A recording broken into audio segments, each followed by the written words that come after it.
Sorry guys, I've been meaning to make this video for so long, but like retail has been like slowly overtaking my life. I barely have time for anything other than like one video per week on YouTube and like just finding time to go to the gym, and I barely haven't found time to do anything else. So yeah, that's not good. Hopefully I'll be able to fix that, but that's another video.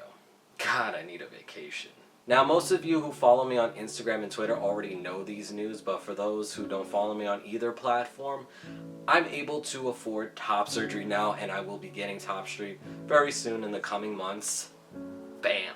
It still seems like a far-off dream for me because it's really seemed like I wouldn't be getting top surgery, at least not for another 2 years at least. Not because I didn't want it enough, but I thought that I wouldn't be able to afford it anytime soon, being what I'm getting paid at Target. And you know, like retail work doesn't really pay you enough unless you're like solely up the corporate ladder, being like a manager or something.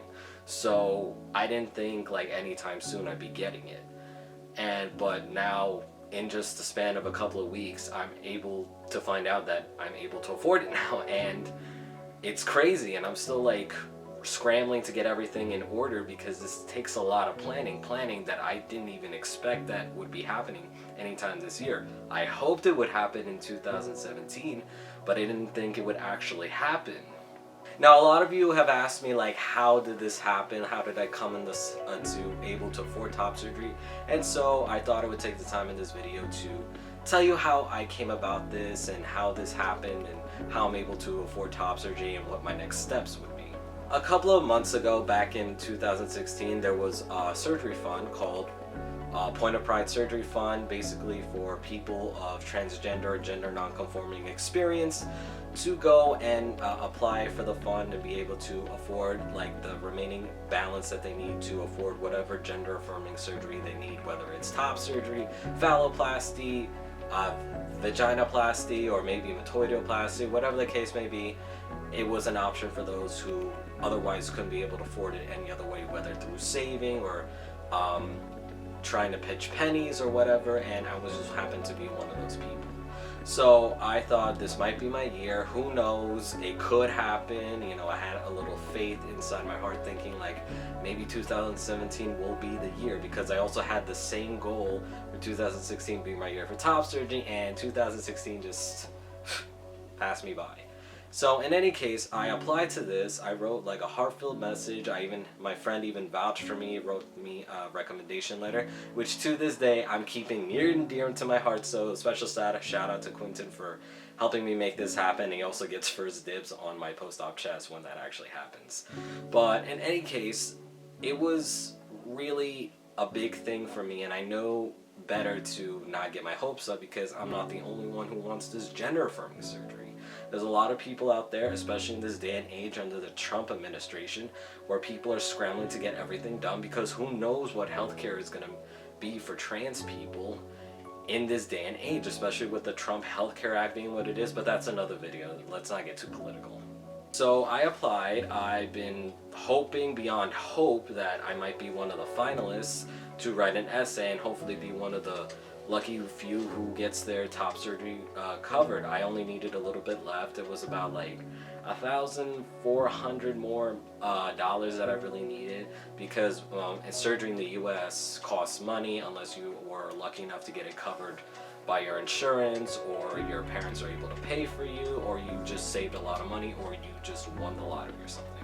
So I applied. I've been hoping every week that like they're gonna say the finalists, and when they did, I wasn't chosen as a finalist. So that like was a really big blow to me, because I thought this might be my year. I fell into a bit of depression about it, I'm not gonna lie. It was like a big disappointment. You know, like you wanted something so much and like it just didn't happen. I kind of felt like Charlie Bucket at Willy Wonka and the Chocolate Factory, where he didn't win a golden ticket no matter how many chocolate bars he would open. So I fell into a depression for a while. I was basically off the grid on YouTube and basically any social media, and I just drowned myself in video games and just work, doing the bare minimum. And for those who wondered about my 1 minoxidil update missing, that was pretty much why. My chest dysphoria.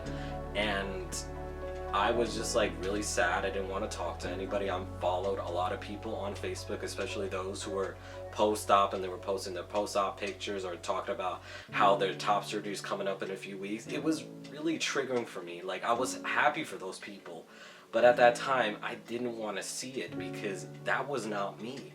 And I felt really shitty about myself because here I am going on my 3rd year on testosterone, and all these people who started transitioning medically before me already had top surgery before they started T, or they're finally getting top surgery, or they just had it like a lot sooner than I'm going to have it. So I was just like feeling really down about myself. I didn't even want to talk to my best friend who's also post-op. So, because just the thought of him being near me was like, I'm inadequate. Now, as a non-binary person, I know like, so for some, medical transition isn't in the cards. But it was something I really wanted. Like, top surgery was something I always wanted because it was a burden to like do bench presses and not be able to see anything because it's covered by blobs of fat here. And I don't have a big chest, but it's not like I can like go to the beach, take my shirt off, and no one's gonna notice. It's not that small. But it's something I wanted to remove. It's getting really hard to put minoxidil on. I've been having chest pains lately, mostly because of a tight binder. And I feel like there's no sense in buying a bigger binder when I'm probably going to be donating it to somebody in a few months. So, all in all, I was really shitty. I was just a terrible person to be around.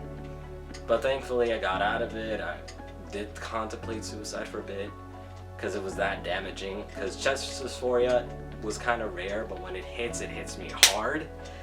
And I was just like really down about myself. I was just like a cloud raining on me like 24/7.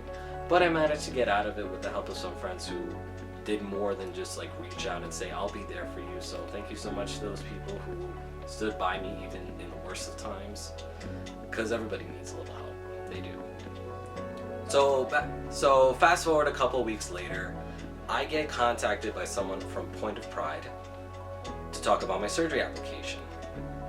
Now at this point in time, they already like announced the winners of the surgery fund, so I was kind of like thinking to myself like, okay, like here's my phone number and I'm gonna be free these days when I'm off work. Let's make it happen. And I was wondering like, why are they wanting to talk with me? Isn't the surgery fund over? Because as far as I know, the winners have been announced. I wasn't one of the finalists. So what seems to be going on? Now granted, in the back of my mind there was like a glimmer of hope that, oh my god, could this be what I want it to be? But having suffered disappointment before, I was just like cautiously optimistic. I think that's the best phrase I could put. And so like the phone call comes around President's Day and they're like, hey, how are you? I was like, yeah, I'm good. I'm just eating lunch. So they're like, listen, we looked at your surgery fund application and we'd like to tell you that Dr. Medali has agreed to give you $2,000 sponsorship for your top surgery. So my quote was like $6,744. If you guys haven't seen my consultation video, it's right here.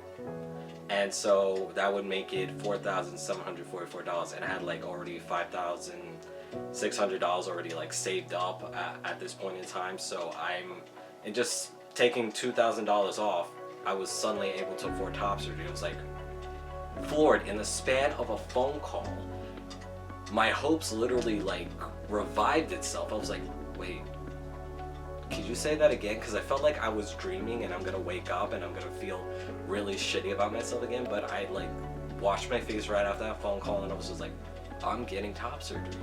Now at this point I couldn't really tell everybody, even though I kind of wanted to shout it out to the world, but they wanted to make the announcement first. So I just told like 3 friends of mine that, oh my god, I'm suddenly able to afford top surgery. I kind of wanted to scream it out to the world, but I couldn't, so I kind of had to tease people a little bit. But oh my god, I'm actually getting top surgery, and I kind of want to just cry, but I'm about to go to work, and that probably would not work out very well. So, but I'm really smiling on the inside. I'm really happy in just the span of a phone call. Like, my hopes have been rejuvenated. I just feel so great about myself, and I can't wait to that moment where it's going to be my turn, because I saw a lot of people get their top surgery, and while I'm really happy about that, I can't believe it's actually going to happen to me. So like, oh my god. I'm still feeling the feelings from that, because it's like, oh my god, it got me right here in the feels.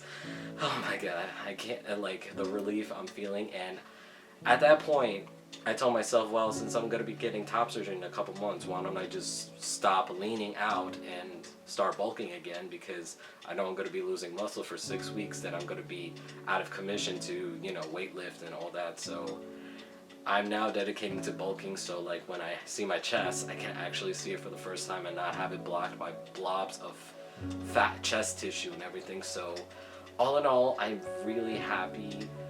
I'm so happy, and I really can't thank Point of Pride, especially Aiden Dowling, enough for this. And also Dr. Daniel Medali, who was like my #1 choice for top surgery, for making this happen. So thank you guys so much for this. And also a big thank you to all my viewers who've either been stuck with me since the beginning of my first T-shot, or somewhere along the way, or even just seeing this video for the first time and just finding out about me. Because really, you guys made this happen. I really couldn't have done it without any of you. So thank you from the bottom of my heart. Like really, I just don't know what to say. Like, I'm just really happy. I feel so optimistic for the future, and hopefully one day I will be able to give back to the community in some way, whether through binders or just like giving support in some way. I don't know what yet, but I know that top surgery is something I need in order to give 110% towards everyone. So yeah, that's pretty much the entire story. I hope you guys enjoyed it, and if you haven't subscribed yet, please subscribe. I'm trying to put out more than just my minoxidil updates, because I'm more than just my beard growth. But we'll make it work somehow. We'll make it work. So yeah, thank you guys so much for listening to my story. I hope you have a great day, and I hope that one day, despite the Trump administration, we will all be able to afford the gender-affirming surgeries we need without it costing an arm and a leg or breaking the bank. So yeah, with me being cautiously optimistic, I wish you all a great weekend and a good things to happen to you in the coming week. All right, I'll see y'all real soon. Love you.